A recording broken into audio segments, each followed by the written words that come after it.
Hey friends, I am so excited for this week's video. I had the opportunity to talk with one of the world's best SEOs, Nathan Gotch. Nathan runs a popular YouTube channel. He's the founder of the Gotch SEO Academy, and most recently, he became an author as he wrote this book called the SEO Entrepreneur. We have a lot to get to in this conversation. We're going to talk about the current state of SEO and why this might be the best year ever for you to invest in your SEO strategies. We're going to talk about how AI tools like ChatGPT are both helping and disrupting your online marketing efforts. And make sure to stick around to the end because Nathan's going to reveal if he was starting from scratch in this day in SEO, what he would do to optimize his efforts. All right, let's hop right into the conversation where I asked Nathan what his motivation was for writing his new book. It actually kind of stemmed just from feedback from people inside the academy. And I realized that, actually this is statistically proven even outside of the academy that 10% of businesses ever get to $1 million a year. So, and it's actually, I think that's even generous. I think it's less than 10%. So in that range, less than 10% ever get to $1 million a year.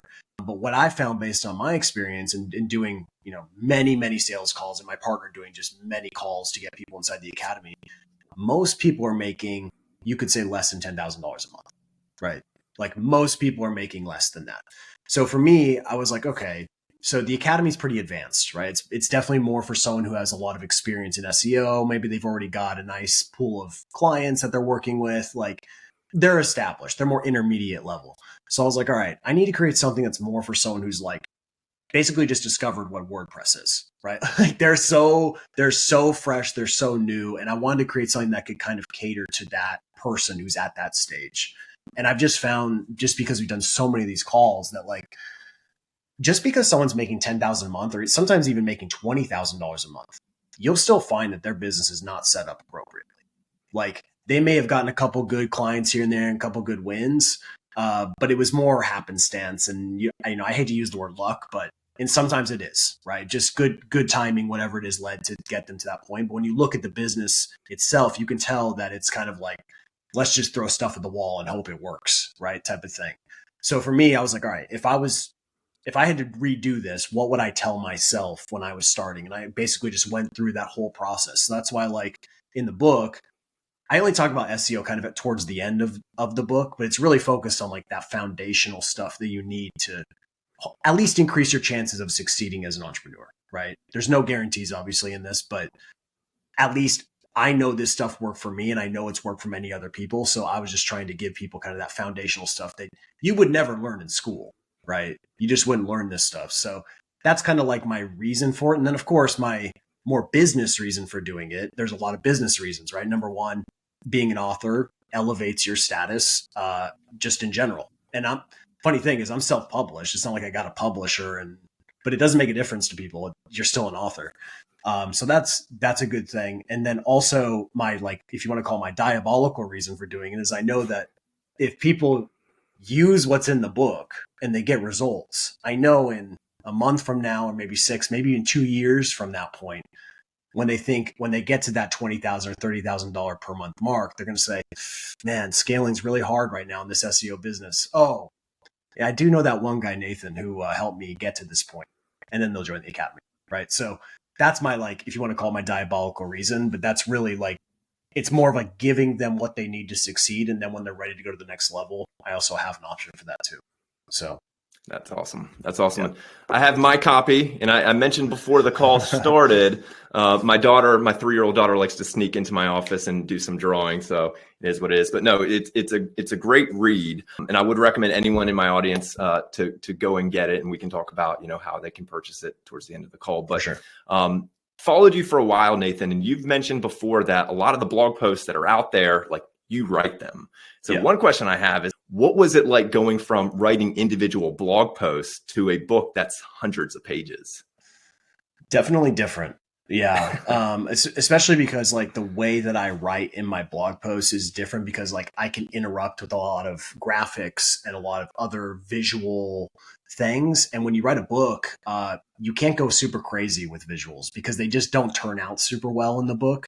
So that's why, like, that was another reason why I didn't want to write an SEO book, because a book about SEO, it would, like, for example, if Ahrefs changes their UI overnight, it's rendered useless, right? And I got to go back through and like just to even make changes in a book is a big process. Like I have to go back to the book formatter and tell him to make the changes, and I got to re-upload. It's a big deal to have to do it. So yeah, definitely a different experience. But one thing that I think makes the book unique, and obviously I'm very biased in this regard, but I think the way we wrote the book is very different than many other books that you've probably read. You can see back here, I read a lot of books, right? Like I read probably maybe a book a week, maybe a book every 2 weeks, roughly. And I can tell you, like most books, and I've read a lot of the top selling books, it's hard to get actionable insights out of a lot of these books, right? Like you got to really get deep into it and then try to extract these actionable things that you can actually go and use in the real world. But in this book, I really want to be like, no, like these are actionable steps that you can take. And I also want it to be really simple as well, not like up in the sky theory type of stuff that you got to try to figure out yourself. More of like, no, this is exactly what you need to do. and like in a very straightforward way. So like I wrote the book, like the whole copy. I think it's like 46,000 words in that range. And then my partner, who's also a very, very gifted direct response copywriter, he came in and kind of put his touches in there too. And he kind of put some stuff in there on the sales side because he's really skilled at sales. And that's kind of how it ended up. So we just wanted to feel more kind of like personal, just more real. That's it. Well, I mean, it definitely read in a conversational manner. After I read it, like I felt like there were some very simple but consistent themes throughout the entire book. One of the things that you talk about a lot is about like niching down, right? Yeah. So like starting with something very specific in mind. And then I was drawing the correlation just with SEO in general. We have long tail keywords that we focus on, right? It's a lot easier to rank for something that's a lot longer and more specific than something that's, a 2 or 3 word key phrase. So I guess my question for you is, with the process of niching down, like what does that mean? I mean, do you do that in other areas of your life? Is that a consistent theme that you intended to get out in the book? Yeah. So it's funny because the way I built my SEO agency initially was not niche down at all, right? Like I was purely like, whoever wants to work with me, come on in. That was my approach. You could argue that like I did niche down as far as location, which is one of the recommendations I give. Like you can niche down by location. So I did do St. Louis, and to this day still rank in St. Louis. And that was really valuable because I had a lot of leads coming in St. Louis that I could actually go to their office and talk to them and shake their hand and build that personal connection. And I've just found that like your close rate when you meet someone in person is so much higher than even doing like a Zoom call, or maybe even not even doing a Zoom call, which I would not recommend if you're trying to close someone. So many different ways to niche down. But for me, that's how I kind of started, was like, just like, I'm going to pick a location and I'm just going to try to dominate that location. And there's pros and cons of that. The pro is that you're casting a wide net, so you're going to get a lot of stuff. But that's also a con, right? Because every time I get a campaign, it was usually different. So like one day I would get a personal injury lawyer. The next day I would get a SaaS company. And like the way you have to think about a campaign is so different in those two different vehicles, right? Or let's say I get a e-commerce business too. So like at the same time, I'd be working on a local campaign, a SaaS campaign, and an e-commerce campaign. And they're just totally different frames of mind that you need to be in. So the problem is like every time I get a campaign, it's like starting over every single time. And so it worked for me. Obviously, like I could just kind of, I just made it work. But I always tell people like the only thing I would, and I hate using this because like I don't want to change anything that I did before because it would change where I am now. But if I was starting today, the one thing I would do differently is pick a niche and just become a killer in that niche. Like you just become the one to just dominates that niche. And it's funny because it's not hard. Like you could pick virtually any niche and you would be the leader in that niche probably within a year, because no one does it. Like you could pick anything, plumbers, landscapers, I don't know, anything you want. You could even go into SaaS, which is highly competitive, and you could pick a subset within SaaS to become the go-to there as well, right? So there's so many different ways to slice and dice niching down. Sometimes it's based on location. Other times, which I recommend, is more like picking a particular niche or vertical that you can go in. So like endodontists or, something like that. And then you can actually do it based on the service level too. Like if you wanted to get really specific, you could be like, I just do link building for endodontists. Your market's going to be pretty small there, right? But like, think about your competition is zero. Like you are the only one who would be the link building guy for endodontists. Like, and you could dominate that market very quickly. So, I think people tend to have like, and it's just natural tendency. We tend to think very big as far as what we need to do to capture a market. And like the SaaS industry has known this for a long time. They've been doing this let's say the good SaaS companies have been doing this well for a really long time. They pick a tiny, tiny little vertical and they just dominate that little tiny niche. And then they start to expand out once they've dominated, right? They don't just start with like, we're going to be this big, huge SaaS company. They start with like, no, what's this one segment of the market that we can really attack? And what you find out is like, even small segments are hard to dominate. Like once you really get into it, you're like, man, like the example I like to use is where I live. I live in a very small city outside of St. Louis. I'm in St. Louis County, but it's outside of St. Louis City, in the suburbs. And where I live, there's only 12,000 people that live here.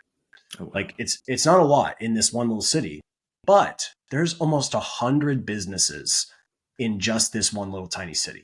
100. So you could literally become the go-to SEO expert in a tiny little 12,000 person city and build a very successful business. Like you could become that guy. So I'd say like that's the one thing I would do differently, and that's why I get so like excited about it, because I've seen also my friends do it and succeed very, very well. Like Chris Dreyer, which I'm sure you maybe heard his name, but founder of Rankings.io, he started just doing personal injury, and he didn't go off that course for a long time. I think now they do more lawyers, but now like he was on that path, like that war path was just personal injury. And now it's like when someone comes to me and it's personal injury lawyer and I'm like, I don't take on clients right now. I just say, yeah, just go to Chris. Right. So you start to get this weird situation where not only do you can dominate the niche super well, but then you also become like this kind of like referral based situation as well, where people are like, oh yeah, I know that Scott does this, so I'll just send it over there. Right. So there's just so many benefits. And then I didn't even talk about like the operational side of it as well, which is you're getting similar clients. So then the operations is actually easier to fulfill as well. The campaigns become easier because they're all kind of similar. There's a lot there. And then as far as like if I niche down in real life or whatever that may be or where it stems from, all I can say is that in the academy, when I first launched the academy in 2016, I just tried to do like, this is an SEO course. Like anyone who wants to join this SEO course. And that was fine, right? I got a lot of different people. I got affiliate marketers. I got niche site builders. I got agency people. Like it was just kind of everywhere, even business owners. But with this new training, I realized that the people that succeed the most with what I do are other agencies and other people who have clients. So now we only do SEO training for agencies. Now, of course, if you're a business owner, you want to come learn an SEO process that actually works, it will do that, right? That's absolutely. But the people who we have positioned ourselves to serve the best are, SEO training for agencies. So we've picked a niche, and I cannot express how much better it's been across the board. It's amazing. So. Do you think it's an ego thing that some folks are resistant to like niching down at the start? Or do you think it's like a fear-based mindset where, your example with how many businesses are in your area, if there's 100 businesses and you're able to sign 20 of them on as clients at a $5,000 retainer, I mean, we're talking, you're making six figures. But do you feel like it's an ego thing, or do you think it's just people feel that if they niche down, there's not going to be enough market for them? Yeah, I don't know if it's necessarily an ego thing, but I definitely think it's more of a scarcity mindset. So fear, scarcity, that kind of leads them into that, because I just think it's our natural tendency to think that like we have to conquer the whole world when we start a business. And that's just simply not true. Like if you look at businesses that are truly successful, that really dominate their industry, they're very focused usually. So like example I like to use is like Calendly, right? Like they just do one thing. Like they don't try to be like they're on a messaging app and a landing pages. No, you just schedule appointments. That's what they do. right? Even Loom, like another example, like they just got acquired for almost like some insane amount. I think it's almost $1 billion. Like Jeez. they just do one thing. Like they just let you record videos and then share them Yeah. with people. Like they're not trying to be everything to everyone, and you don't need to be. That's been me. Like it's taken me a long time to figure that out. But now that I know, it's like it not only makes you better at SEO, there is a lot of connections there with SEO as well, which we can talk about how like keyword research integrates once you have a proper niche and stuff. But it just makes you better at business, right? Business gets easier when you're focused. Because when I say, like, let's say you want to do an outreach campaign, you want to reach out to all the businesses, and you say, well, we're an SEO company. It's like, okay, well, who are you going to reach out to? Well, I don't know, everyone, right? Like that's so difficult. Like, how are you going to tailor your message to that? You can't. So you got to get super specific. And that's why, like, if I'm doing, let's say I decide to do cold outreach for like agencies who want to join my training program, like just on Clutch alone, I think there's, gosh, I forgot the exact number. It's some huge number of agencies. So I went to Clutch and I saw, okay, how many agencies actually are there? And the number's like astronomical. I mean, it's just like we couldn't even if we captured just 1% of that market, we would have an enormous business. So, so that's just the way I think about it now. Is like, I think it's weird. I think really small now. I used to think like, I think that's kind of natural tendency is like think big and, do big things and 10X and all, you hear that stuff all Yeah. the time. But when it comes to building a business, that's not a good idea. It's better to start really small and dominate one little pocket and then slowly expand. I mean, that's what Amazon did too, right? They just sold books. So, and I think we know how they've done now. So Yeah, they're doing okay. So yeah, I mean, to tie a bow on this, I mean, it's easier to start small and expand out than try to start big and then. Yeah, absolutely. Yeah. And it's funny too, because that's what I did initially. And it's impossible for me to niche down now. Like the only way for me to niche down is I have to build out kind of separate assets altogether and just build out like a separate business altogether. And at this point, obviously the maturity of my business doesn't make sense for me to do that. But yeah, you kind of put yourself into a box when you do that. It makes it difficult to actually niche down. So I would recommend in the beginning, like picking 3 to 5 niches that you're interested in. And I get this question a lot is like, what niche should I go into? And I think it's definitely finding what you have maybe some sort of knowledge of or some sort of experience in, some sort of connection to. It's not a requirement, but I think it just helps a little bit. So like a member of the academy yesterday asked this question and he realized, he's like, yeah, well, actually my family, I have a lot of people in the trades. So I have, plumbers in my family and all this stuff. He's like, so maybe that should be kind of the path I should go. And so he's going to do like SEO for plumbers in Canada. Right. And like, think about that market, who's there? I mean, like it's a blue ocean. So that's what you're trying to find is like where that blue ocean is. And not to pitch my book or anything, but if you buy the book through my website, I actually give you a free download. And it's a niche like database. So I scraped every single category from Google My Business and put it into a database and then categorized it based on competition. So you can go in there and see like, SaaS is like a 10 out of 10 as far as competition, not recommended, right? Unless like you have a lot of capital and a lot of experience, then maybe, but just niching down and finding one that's like totally untapped is definitely the best path to go. Awesome, man. Well, another point from your book that I thought was really interesting. We're getting close to December here in 2023 at the time of this recording.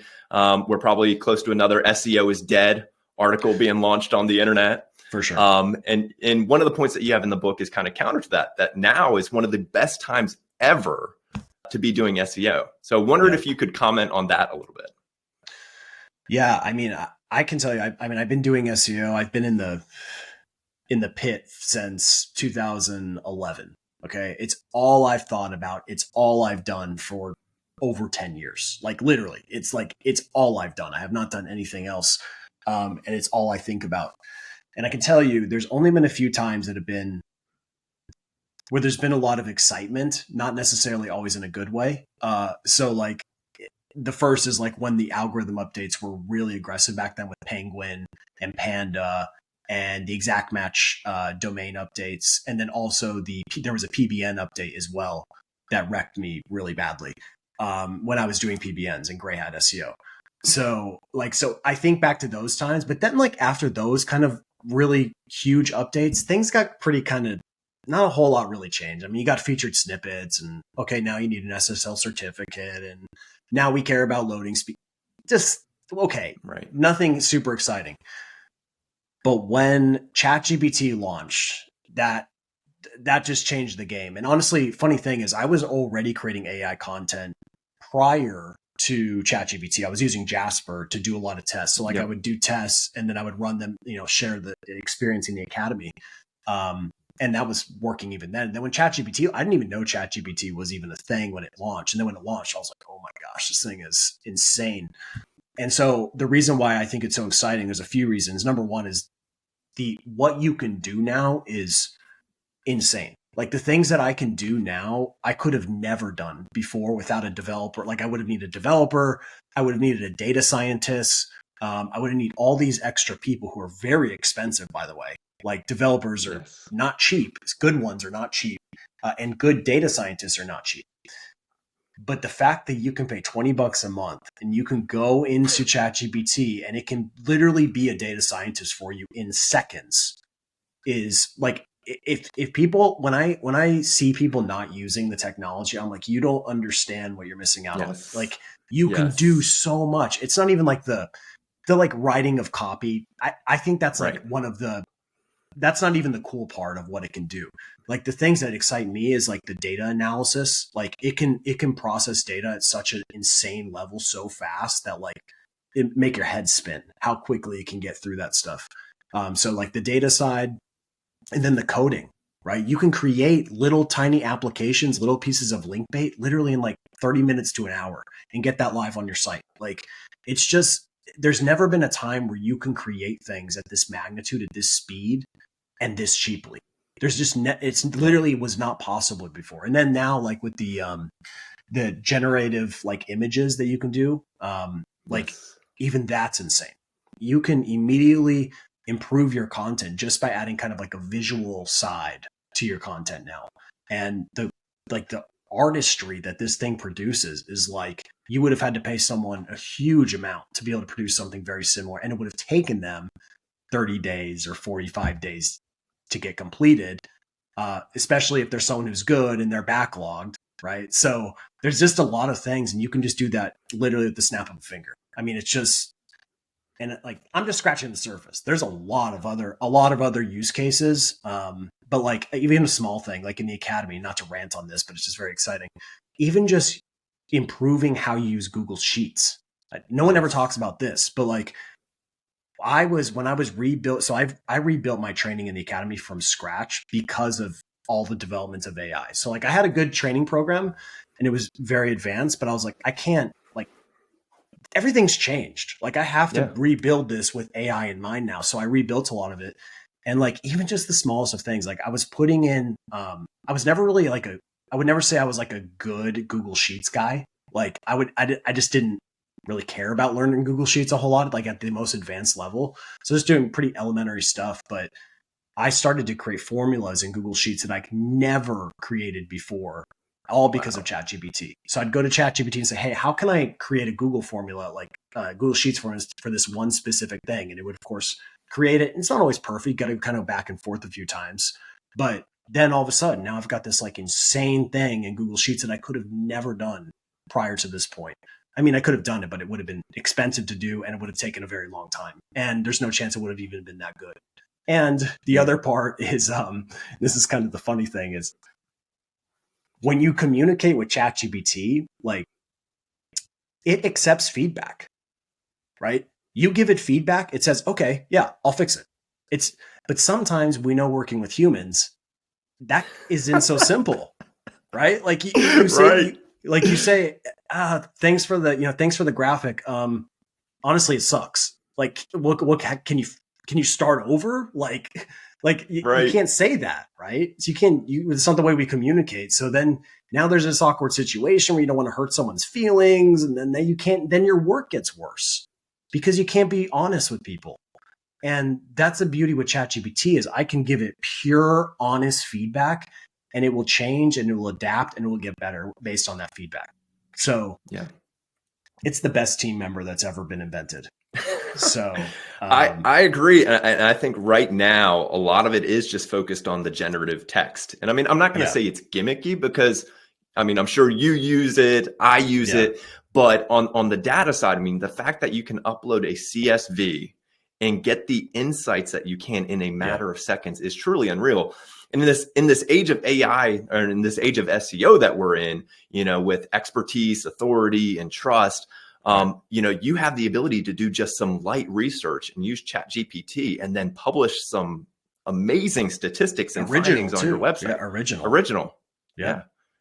Incredible. So it is really incredible. So that's why I'm excited this time, because I don't want to say, so SEO as a whole is probably the most difficult that it's ever been.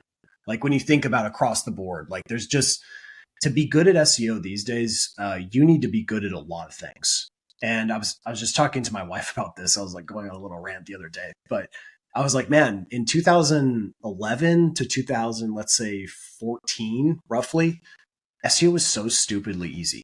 I mean, it was just dumb. Like I could go after a keyword, throw up a stupid little page that had like a headline, subheadline, video, outbound link to Wikipedia, and then I would just slam that page with PBN links and I would rank.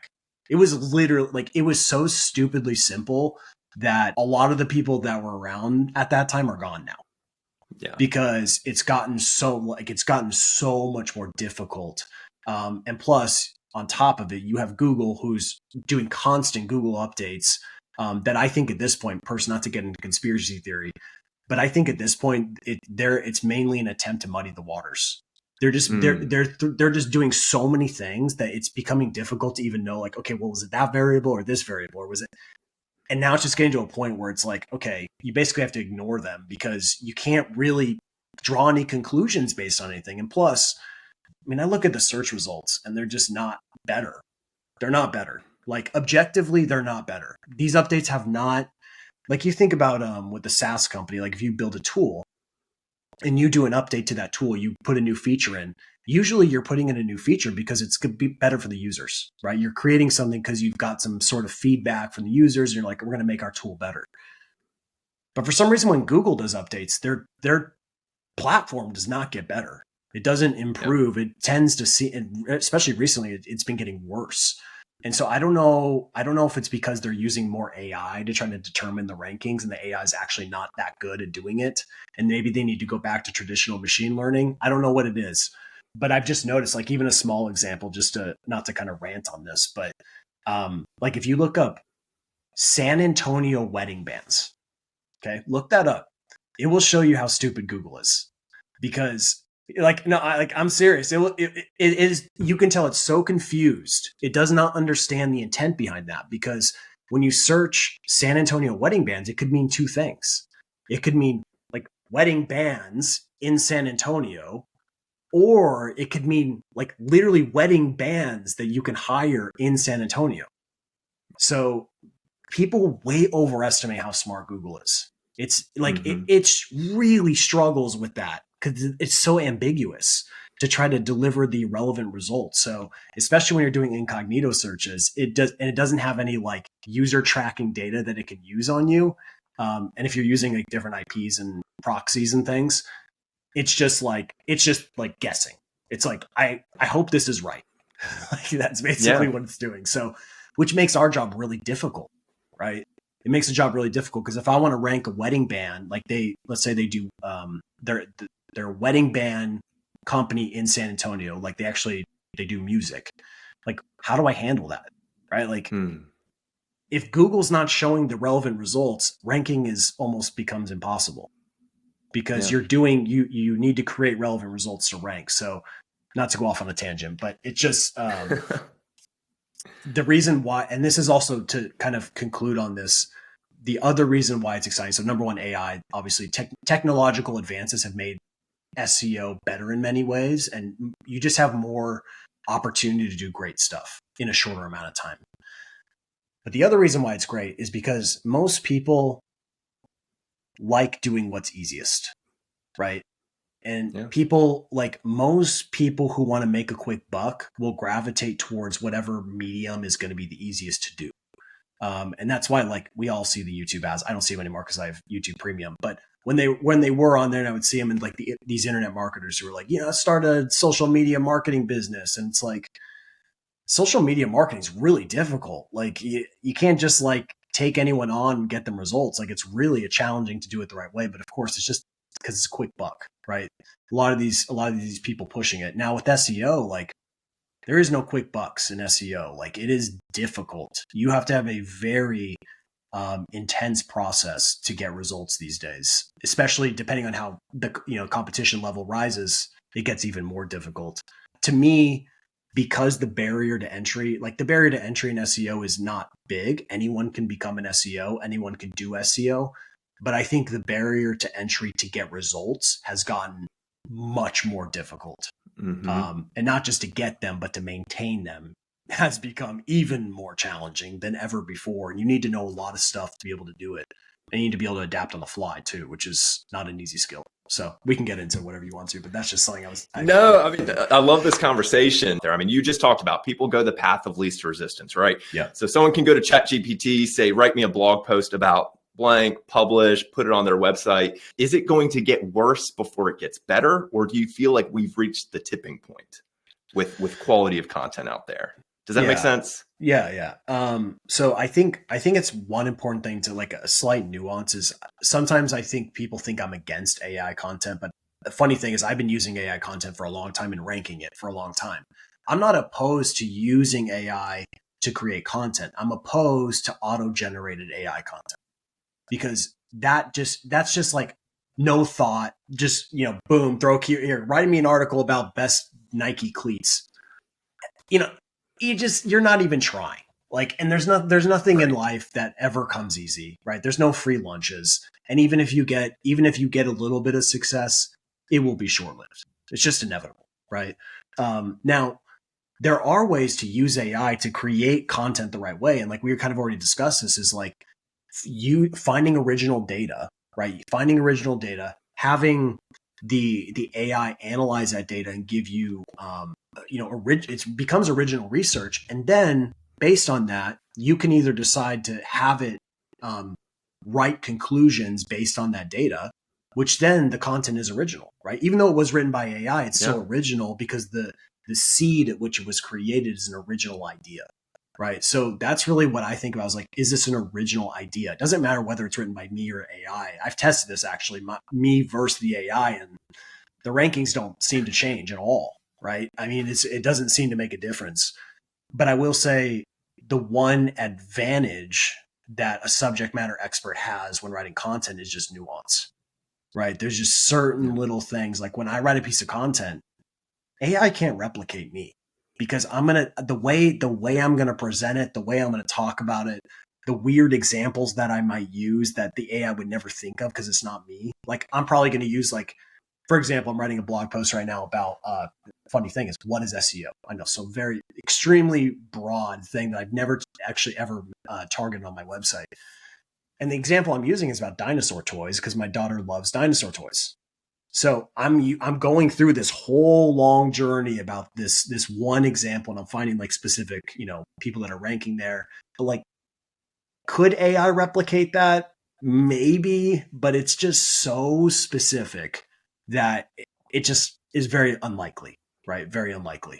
I don't know how capable Google is to decipher, because it's hard for, like, people say Google can like measure the quality of content. I question that a lot. I don't know if Google has the capability to look at two pieces of content and objectively say this one is better and this one is not. I don't think it's that clear cut. I think they're using a lot of other signals externally to determine that the content is good, because I don't think it has that capability. Now, I think there are some other things, like obviously Google uses NLP to understand what that content is and the relevance of that content. So you could argue that a page that hits on more of those relevant connections is higher quality than one that does not, right? So like, and this is, unfortunately, I hate to say word count, but like word count isn't a ranking factor, right? It's not a ranking factor. But something that is longer has more likelihood that's going to hit on more of those topics that Google would expect to see, as opposed to one that's 300 words. I mean, when's the last time you've seen something 200 words that's ranking? I mean, it doesn't happen. It just is so rare. And countless studies have shown this, that, a certain word count or whatever is what is seen among pages that are ranking well. But I think some people see that as, oh, okay, so I need to write a long piece of content. Which isn't necessarily what it means. It just means that the people who are ranking have long pieces of content, and that's probably leading to other things that Google's looking at. The other thing too is this is also on the length implies strength as well, which is a concept from direct response writing. Naturally, when someone sees something that's longer, we tend to perceive that value as higher.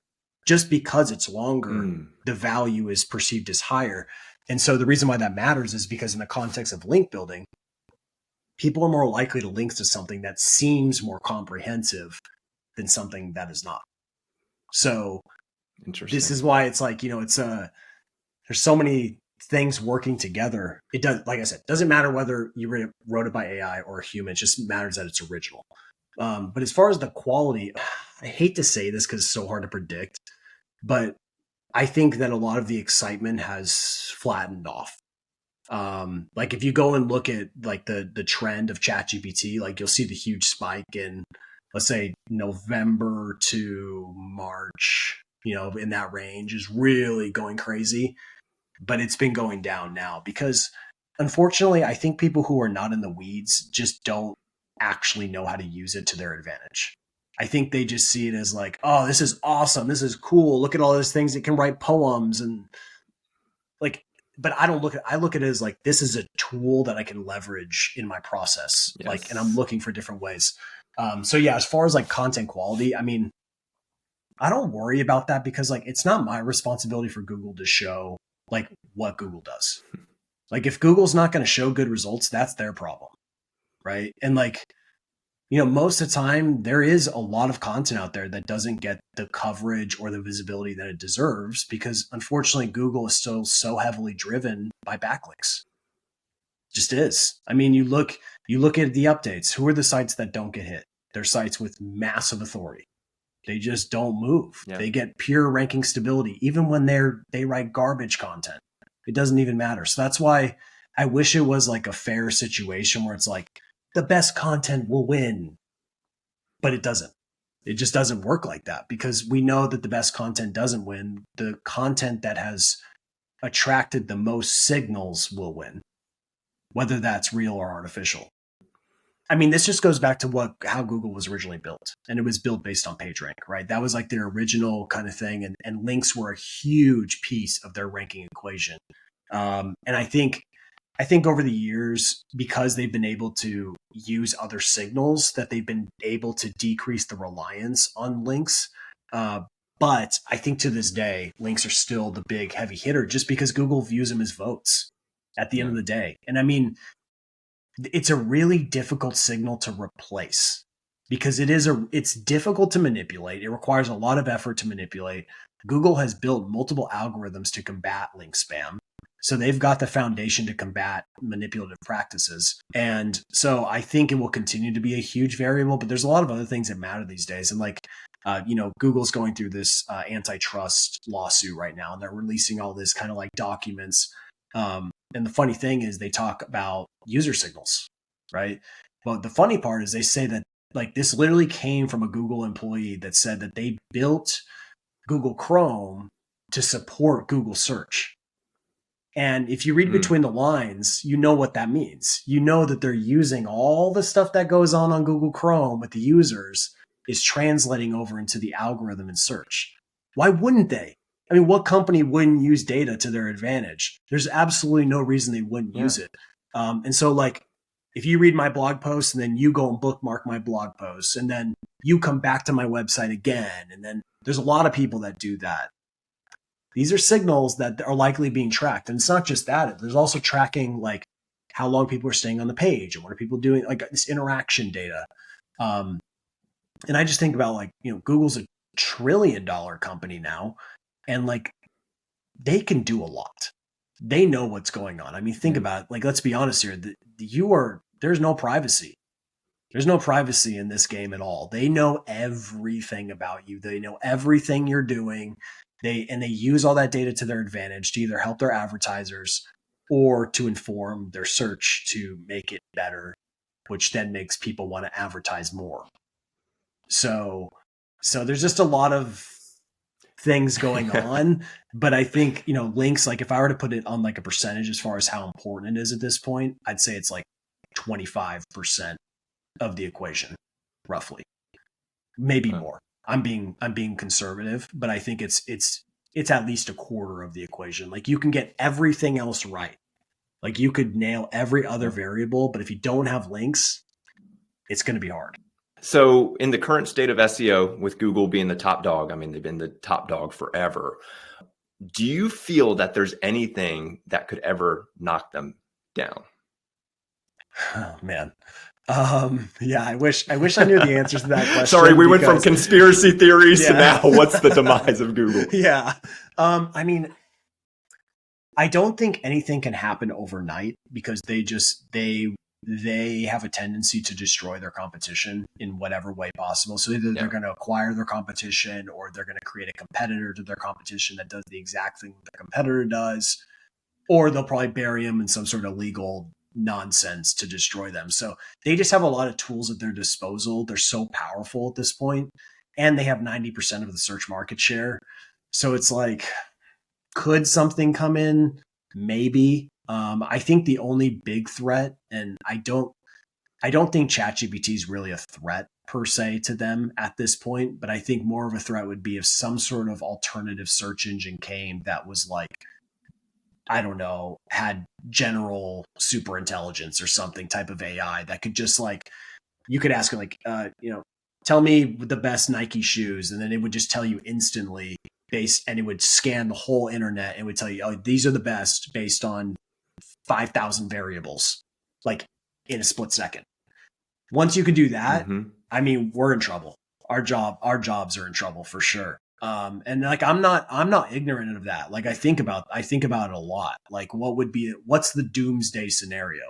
And I've thought about the doomsday scenario even many years ago. I'm like, well, if there was a way that the search engine could give you the exact answer, like without you having to do any additional research, that's where things get complicated, especially if someone comes in who doesn't care about ad revenue and they just care about, you can use our search engine. It's $5 a month.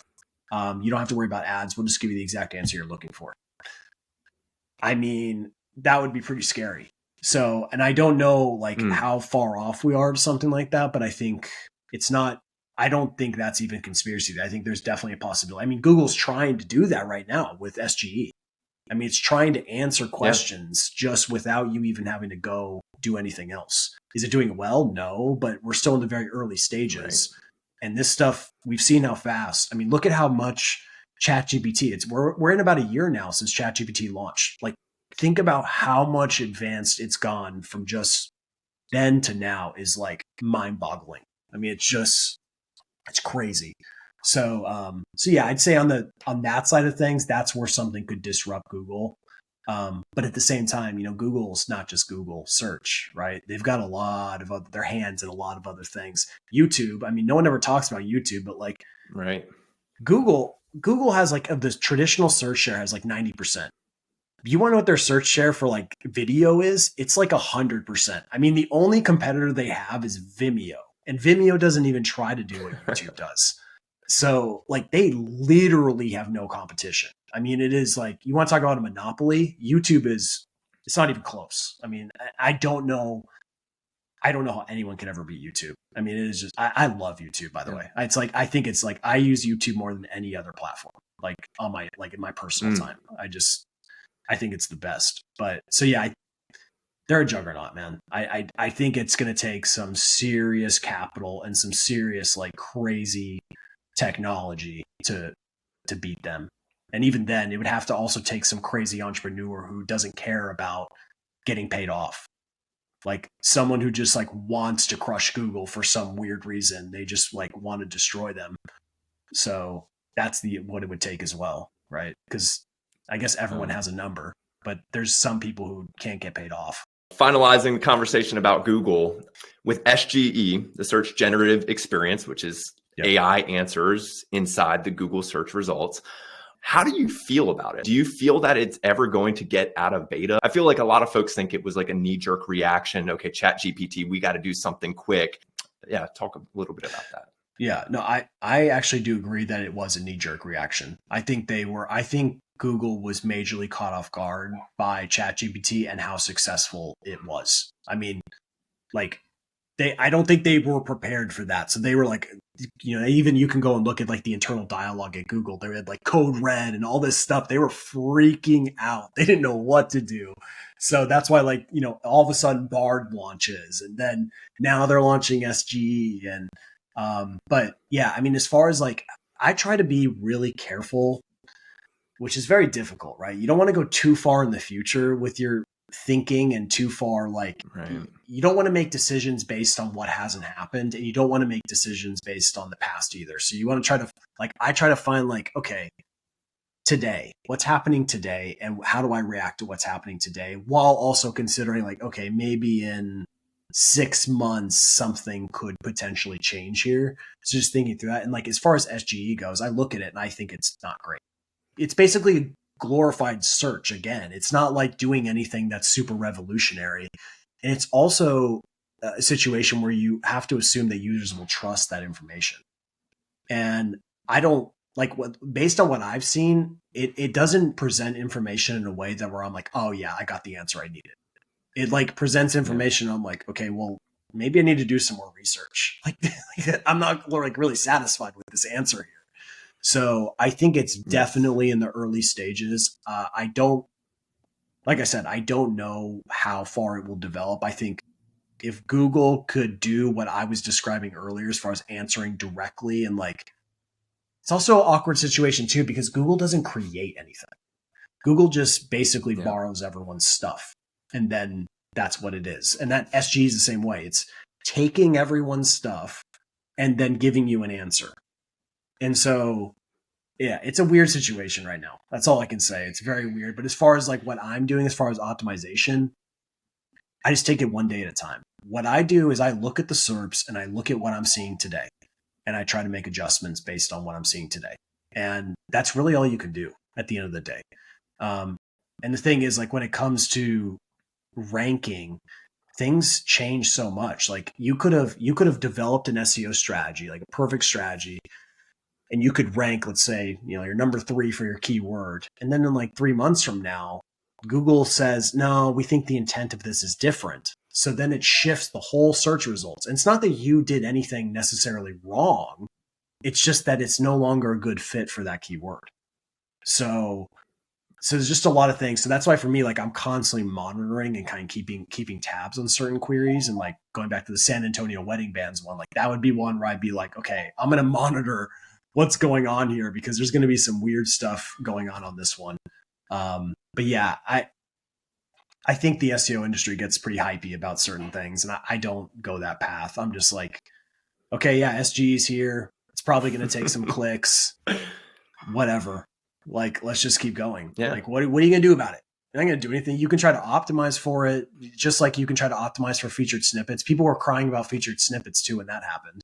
So yes, we're all still here. We all survived.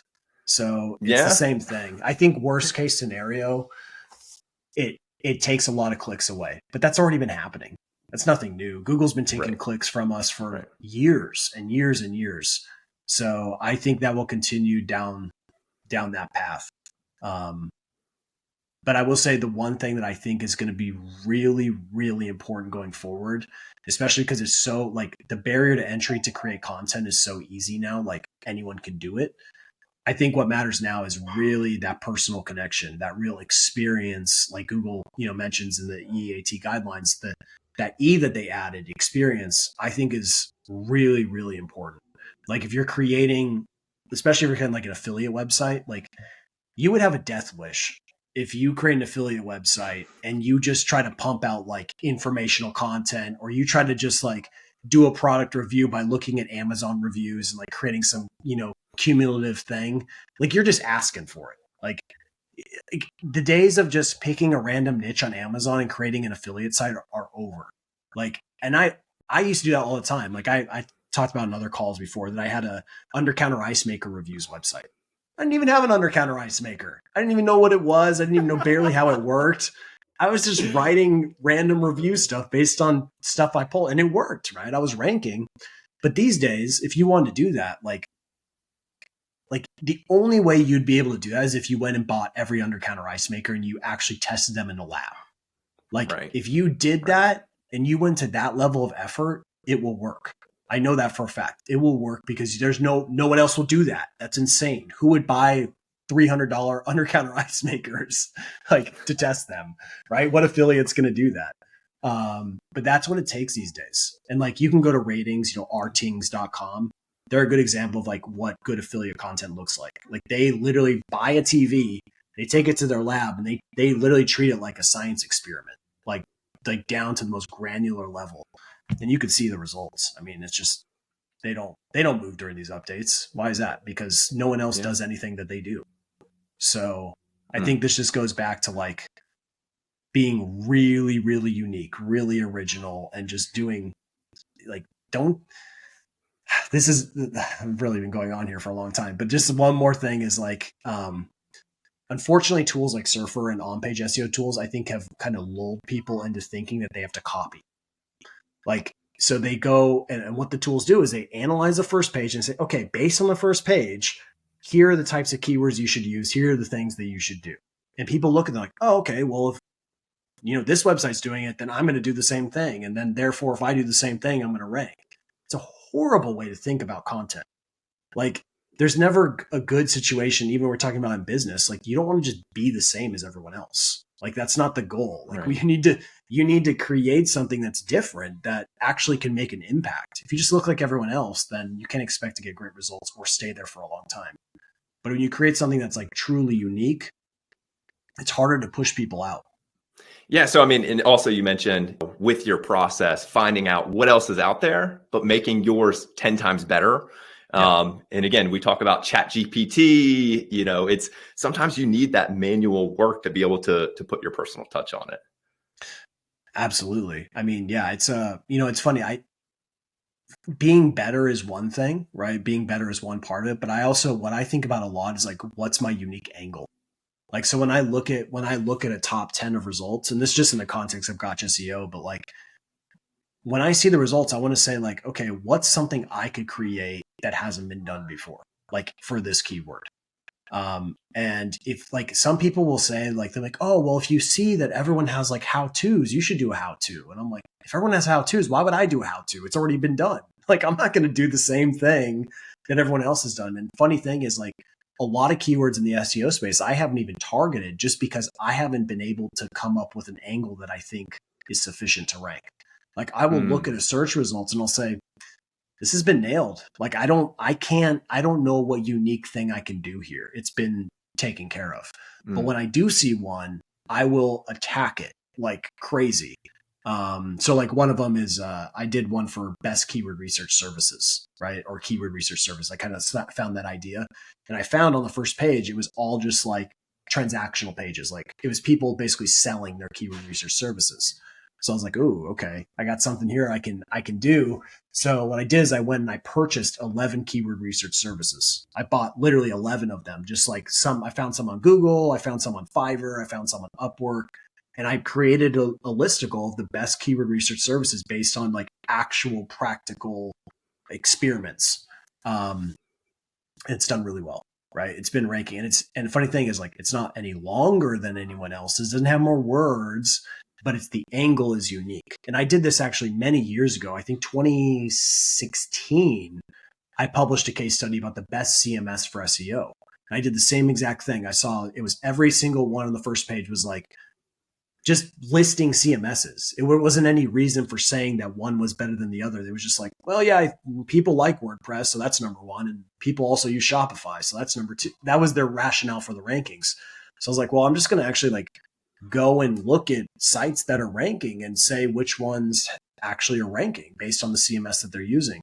So I looked at 10,000 keywords and then created a case study on that. And that post even now, I think it still fluctuates around 7 or 8 or something, but I have not touched that post in 7 years. It's still on the first page of Google. And it's not, and like, you'll notice, like, if you look at my DR, I'm like a DR of 73. Like the ones all around me are like DR 85, DR 91, like, but I'm still in there. Why I'm in there? Because no one else has even created anything that's like that. So when you do something that's really unique in the SERPs, you also capture a lot of the clicks, right? And you capture a lot of the clicks. That's a positive signal for the content. So that's why I think about it a lot, as far as like the angle. And I think if you don't have a good angle, don't even go after it. Personally, that's what I think. So yeah, I'm extreme, but yeah. Awesome. And I mean, actually circling back to the beginning of the conversation when we talked about niching down, I mean, the common themes throughout the book, you've got niching down, you've got starting, right? Like so many people are afraid to start. But even on just the theme of niching down, like that article that you wrote, best CMSs for SEOs, right? Yep. You didn't just write a generic best CMS article, right? You picked a specific lane and you stayed in it. You added value. You made it better than what was out there. Yeah, exactly. Yeah. I mean, I think that's too, is always keeping it very specific to whatever the core thing is that you do, right? Like, so like best CMSs isn't even really, I mean, it's relevant in the same kind of realm, but it's not relevant specifically to like what I do. And what I do is SEO. So I add that kind of modifier in there to get more relevance. But yeah, you can keep taking that down different levels. Like, for example, instead of doing best SEO tools, you do best SEO tools for SEO agencies. You can start to get deeper and get into specific, the people that you're really going after. And yes, those have less search volume, but the people that search it are going to convert like crazy, right? Because it's such a relevant match. So that's why like search volume to me it's like one of like, out of all the criteria that I use to target a keyword, search volume is probably like number 7. Like it's not even the thing that I even care about. What I care about is so many other things: relevance, intent, KD, like how difficult is this going to be to actually create an asset that actually beats who's ranking? Like I'm thinking about those things way before I think about like how many searches does it get per month? Like that's not good keyword research. Is just how many searches something gets. That's because it's all contextual, right? Like funny cat pictures gets like 50,000 searches a month. Is that a good keyword to go after? I don't know about that. Depends on what you're selling. I mean, if you're selling funny cat pictures, maybe. But it just shows you like volume is relative. And then like a personal injury lawyer, you look up like St. Louis car accident lawyer gets like 100 searches a month. And you may look at that and be like, it's pointless. But it's like, no, it's not. If they get one deal, it could be worth $100,000. So it's just all relative. So Crazy. Well, just one or two more questions for you, Nathan. Sure.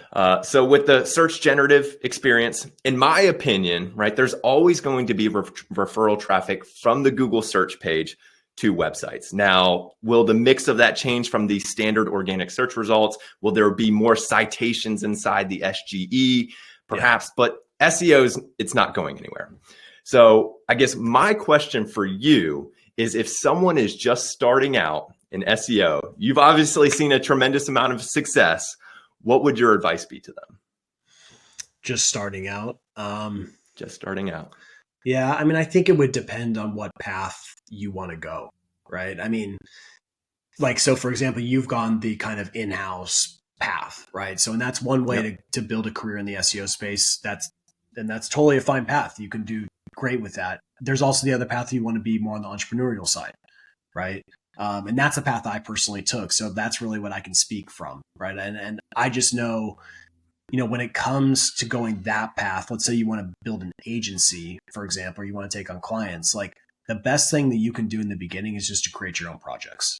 Like just create 1, maybe 2 projects that you can just beat that website into submission with SEO tactics. Like you need to break things to learn. Like you should do everything that you find, any SEO tactic you find, implement it on the site and see what happens. Yes. And just keep doing that over and over and over. And eventually you start to see like, okay, I understand now what I can do and what I can't do. I mean, that's literally what I did when I started, because I, like many other people, had the ambitions of like, I'm going to be a blogger, a full-time blogger. And I wanted to do that. And I started with my baseball pitching blog. And like, I was blogging like crazy and I was getting no traffic. I was like, is this how it's supposed to work? Like, I'm blogging. I thought I was supposed to be a millionaire. What's going on? So, but then I found SEO, and then I started like every single thing I would find, I'd be like, oh, that's cool. And I would implement it on the blog, and then I would see a result, or I'd see like a bad result. And I'd be like, oh, okay. And then I would do it again. And then you start to build those connections, and you start to see it with your own eyes based on real experience. And that's the best way to learn, right? I mean, you can read my blog posts until you're blue in the face, and you could watch as many videos as you want and read as many books in the world, but it doesn't matter until you actually start a website and get your hands dirty. I mean, it's like if you wanted to be, you wanted to make more baskets in basketball, right? Like you wanted to be able to increase your field goal percentage. You could read about shooting form all day, right? You read about shooting form. You could watch Steph Curry shoot and analyze his mechanics and everything that he does, and you could model him to the fullest extent, but nothing's going to change until you get out on the freaking basketball court and start shooting the basketball. You got to put the reps in. Yeah, it is. There's no shortcut for it. So I think, fortunately, in the SEO world now, there's just so many smart people that you can leapfrog a lot faster now, because there's so many people that just share so much. Everyone is just sharing stuff because obviously everyone has their own motives for sharing things, right? But there's a lot of sharing going on. There's a lot of information out there where you can learn. And I'll be honest, when I was starting, there really wasn't that. It was more of like, couple blogs here and there that you would listen to, and everyone's kind of like, yeah, this worked for me. And so you're basically on your own, right? You're trying to figure it out on your own. That's how I was doing it. But these days, there's just a lot of smart people sharing stuff. So the best thing to do is learn something and implement, see what happens. Learn something and implement. Or what I do is what I recommend is just in time learning, not just in case learning. And just in case learning is, what we do in school, right? Like, we're going to learn about astronomy today. And it's like, okay, I might use that in the future at some point. Like, just in case, I might need to know that, Mars is now cold. But, you don't know if that's really going to be practical information. So it just kind of gets stored in your mind. You may use it, you may not. You probably will lose it because you don't use it, right? But just in time learning is very different, because it's literally on the job learning. So like, you start your website, you do something on the site, and you get stuck at a certain spot, and you're like, ooh, I don't know how to fix this. So then you go to Google and you try to find that solution. You find the solution, you implement, and then you keep going again. And then every time you hit a hurdle, you go and get the solution and you go back. You keep doing that back and forth. The only time that you're learning or seeking out information is when you're stuck. When you hit a roadblock, you're like, I don't know the answer anymore. So you can go and seek that information out, obviously through, search or YouTube or whatever, or you could just like hire a coach or something, and they'll be like, yeah, you just did this wrong. So fix this. Now go back and keep doing what you need to do. Just for me, I found that that's the best way to learn. Like, even when I wrote my book, I didn't like read a bunch of books about how to write a book. I just started writing the book. Like, I didn't it wasn't like, I didn't need all this background in like how to be an author. I just started writing, and like every little hurdle I would hit, I just would try to fix it. And trust me, I hit a lot of hurdles. Like, even small things. Like when I did like a beta launch of the book for the Academy. So like all the members, I sent it to them first. And so they ordered, and there's just small things like on the order form, I didn't put a phone number. Like, you didn't have to put your phone number in. And when I was doing it originally, I was like, yeah, I don't want to make them put their phone number. They need to put their phone number. Well, little did I know, when you ship internationally, you need to have a phone number. So I literally I had to go back to all the international orders and be like, guys, sorry, can I have your phone number? And so like, learning on the job, right? But I'll never make that mistake again, right? So just, and like, you could have tried to find that information somewhere, but there's just no way that you would, like, it's too granular of a problem to learn like proactively, if you get what I mean. You can only learn it when you're in the fire. And another thing too is like, I was printing out the labels, and I was printing them out on like computer paper. Once again, just like so stupid, because I would print them out and then I'd have to put it, my wife and me were cutting out the labels, like every single label. Then we'd put it on the packaging, and I was like, oh, okay, well, now we're going to need tape to put it on the packaging. So then we had to use tape, packing tape across the whole label. So if it got hit with rain, it wouldn't ruin the label. So that was what we did in the first batch. And eventually I got a little bit smarter and I was like, okay, well, why don't I just get a label printer that automatically sticks on the thing? So now I have this label printer over here. So because I sign every book, by the way. So I sign every book that's ordered through my website. And so now this label printer, it just prints out these labels. It's a sticker and I just slap it on the package and boom, it gets sent off. So once again, could I have prepared for that? Potentially, I could have maybe, but it's the type of thing where when you learn on the job, you never forget. You will never forget when you learn through a mistake. Yes. You just will not, because mistakes stick with you and you're like, ooh, I won't make that one again. Yeah.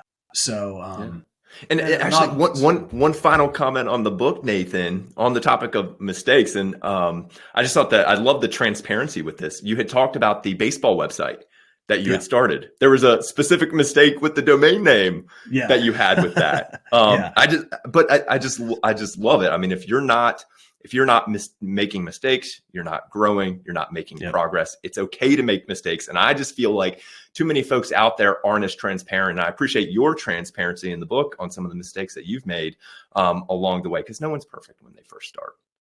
Yeah. I'm a mistake machine, but I love making mistakes. I really do, because when I make mistakes, I just learn at such a rapid rate. So and it's really just it's a difference between trying to just learn everything up front and just learning by action. And I think learning by action is the best, because you can do things so much faster when you just learn, you just do it and you see what happens, right? Not saying you need to be ignorant and make stupid mistakes, right? I'm not going to go blow all my money on cryptocurrency, but I'm still making educated decision. This is not a high risk thing. I'm talking about freaking packing labels, right? This isn't super high risk here situation, but it's more just those tiny little micro mistakes that you just constantly are pivoting and going back and forth. But it's all because of action. And you're going to learn so much more just by doing something than you are by reading about it or whatever. And then just seeking out information when you're stuck. Right. And you will get stuck. Everyone gets stuck, and no matter what you're doing. So I could think of the countless examples where I got stuck on something. But then when you make the discovery and you overcome whatever that thing you're stuck on, that you'll never forget that. You'll never forget it, because you'll have found the solution, and that solution will stick with you forever. It's just, everyone has their, to each their own as far as learning. But for me, the irony of it is I wrote a book. So of course I'm de-incentivizing people to not read my book by saying this, but I even tell people in my training that when you go through my training, don't just go through the whole training. Do one little thing. If I say go find keywords by extracting them from your competitors, go do that. Don't think about anything else in the training. Don't worry about it. Just do that one thing and get it right. And I teach people how to do audits, and I show them, don't just do an audit once. You got to do the audit. You need to do 10, 20, 30, 40 audits. And then eventually you'll know what you're doing. Even if I give you the blueprint for an audit, the exact process that I go through, every scenario is different. So every time you do an audit, you're seeing new things that even to this day, I do an audit and I'm I haven't seen that before. Whoa. That's different. So, it's always learning. You're always learning. You just get better. I will say the one thing, because I've been doing this now for over 10 years, I make less stupid mistakes now. I make mistakes, but I make less stupid mistakes. I don't make a lot. I do not make the same mistakes I made before. I just make new mistakes. And they're just different. You just get better. It's just simple as that. You get better, you make better decisions. And that's all this is. You're just making decisions. Some work, some don't. Right. And it's the same with creating content too. Sometimes I'll come up with what I believe is a brilliant idea for content, and I put it out and it's a freaking dud, and it sucks and it doesn't do anything. That's just the market telling me what I need to know. I got the feedback. Feedback's telling me that wasn't good, so don't do it again. Do more of what works, right? Keep doing more of what works. And obviously you got to experiment and try new things. but yeah, I mean, like I put out this one that like I thought was the most genius idea. I analyzed all the Shark Tank companies' SEO. Like I literally looked at every single Shark Tank company's SEO and like tried to find like who's done the best, who's done the worst, and like what are the ones that have done the best and what can we take from that. I thought this was going to just kill it. And then I created this video, spent so much time on it, and I put it out, and it was like one of my worst performing videos like I've ever had. And so it's like you do that, and it's hard because right, you put your time in it, you put your effort in it, but the market doesn't care about how much time or effort you put into something. The market doesn't care about your effort. It doesn't care about the money you put into it. It doesn't care about how much you care about the thing at all. It means nothing to the market. So once you kind of disconnect in that regard, like you remove the ego from it, you just say, well, the market didn't like it, so I'm going to try something different on this next one. You just keep doing that over and over. And eventually, like I had one published maybe a month ago that like got 40,000 views, right? And like when I published that one, I was like, I don't even know if this is going to do well. Like sometimes I think it's going to suck, and then it does well, right? Yeah. So that's why it's almost like it's almost pointless to try to figure it out prior to putting it into the market. Like you need to put it into the market, get that feedback, and just make adjustments. Never ends. Well, Nathan, this conversation has been an absolute blast. Thank you so much for coming on. I guess the final question I have for you is, how can my audience learn more about you? How can they get a copy of this book that my 3-year-old has colored on? Yeah. Obviously, you can get the book on Amazon, by the way. It does sell there, but I would recommend going through the website just for a couple of reasons. And that's the SEOentrepreneur.com, SEOentrepreneur.com. And you can Google it as well and you'll find it. But the reason you want to go through the site is because I actually give 5 bonuses on top of it. And you can only get those bonuses if you go through the site. And plus, I do sign up every single one that goes to the site as well. So a little extra incentive. And plus, people have been taking pictures of the signatures, and I hid it originally. I didn't tell anyone I was going to do that, but now it's out in the open. So yeah, I do sign them.